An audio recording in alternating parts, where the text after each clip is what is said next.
అసెంబ్లీలో శాసన మండలిలో అధికార పార్టీ వాళ్ళు ఎట్లా మాట్లాడుతున్నారు? ఏ విషయం గురించి మాట్లాడుతూ ఉన్నారు?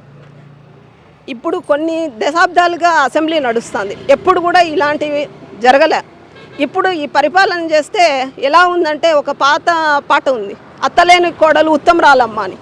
అలా ప్రతిపక్షం లేని అసెంబ్లీ ఈరోజు అబండాలతోనూ ఆ మాటలు మనం చెప్పకూడదు. అసెంబ్లీ ఒక బాలకృష్ణ అవ్వచ్చు, వీళ్ళు మాట్లాడుతున్న మాటలు అవ్వచ్చు, అరే ఒరే అంటూ అసలు అసభ్యకరమైన పదజాలంతో అసెంబ్లీ నడుస్తుంది. కానీ ఈరోజు రాష్ట్రానికి ప్రజలకు మనం ఏం చేయాలి, మనం సూపర్ 6 ఇచ్చాము, మనం అవి చేసాము ఇవి చేసాము, మనం సుపరిపాలన ఇచ్చాము అని చెప్పేదానికి వాళ్ళ దగ్గర ఆన్సర్ లేదు. వాటిపైన మేము ఇవి చేసామని మాట్లాడాలి అసెంబ్లీలో.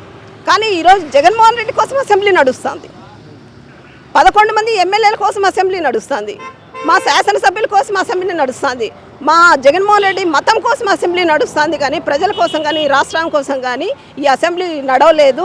రాబోయే రోజుల్లో ఇలాంటివి జరగకూడదని, ప్రజా పరిపాలన, మన సంక్షేమం, ప్రజల కోసము మనం ఏం చేయాలి, ఏమి మీ సూపర్ 6 గురించి మాట్లాడాలని కూడా తెలియజేస్తున్నాం. పవన్ కళ్యాణ్ గారు గతంలో తిరుమల లడ్డూలో జంతువులకు కలిసిందని మాట్లాడారు. ఇప్పుడేమో గత ప్రభుత్వ అధినేత చేశాడు అని నేను ఎప్పుడు ఏం చెప్పలేదని అని అంటున్నారు. ఇలా మాట్లాడడానికి కారణం ఏంటంటే ఏమంటే అదే చెప్పాడు కదా, 11 మంది భయము, ఆ కల్తీ లేదా అనేది ఆ దేవదేవుడికి తెలుసు, వీళ్ళకి తెలుసు.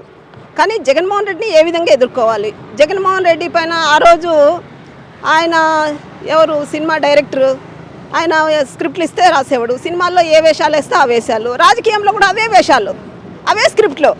ఈరోజు చంద్రబాబు నాయుడు ఏం చెప్పమంటే అది చెప్తాడు, తానా అంటే తందానా అంటాడు. అంతేగాని ఆయన నేను ఒక ఉప ముఖ్యమంత్రిగా ఉన్నాను, నా శాఖలేమి, నేను ప్రజలకు ఏం చేయాలి, అసెంబ్లీ ఏ విధంగా హుందాతనంగా నడపాలి, వీటిపైన లేదు. ఓన్లీ జగన్మోహన్ రెడ్డి మొత్తం.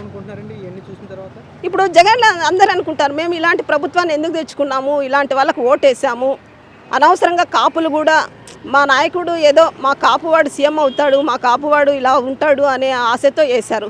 ఇప్పుడు వాళ్ళకు కూడా మన అంబాటి గారి పైన జరిగిన ఇది, మన పార్టీ వైఎస్ఆర్ కుటుంబ సభ్యులపైన, నాయకులపైన వాళ్ళు చేస్తున్న అరాచకాలు, అక్రమాలు, కేసులు, అక్రమ కేసులు, సోషల్ మీడియాలో జరుగుతున్న వాటిపైన ప్రతి ఒక్కరిపైన. ఎందుకంటే నేనే సత్యసాయి డిస్ట్రిక్ట్ మహిళా అధ్యక్షురాలు, నా పైన కూడా కేసులు పెట్టారు.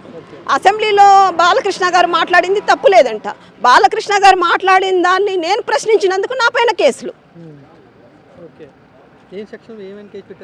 చాలా సెక్షన్లు పెట్టారండి, ఎఫ్ఐఆర్ ఉంది, ఇంకా అది చూసి చెప్పాలా, సెక్షన్స్ పెట్టారు. నేను కోర్టుకు వెళ్ళి స్టే తెచ్చుకొని నేను ఇదే ఈ విధంగా మహిళలను కూడా చూడకుండా అత్యాచారాలు, అరాచకాలు, చిన్న పిల్లలు సోషల్ మీడియాలో మేము యాక్టివ్ ఉంటే పార్టీ నాయకుల్ని కార్యకర్తలను మీరు బెదిరించి రాజకీయం చేయలేరు.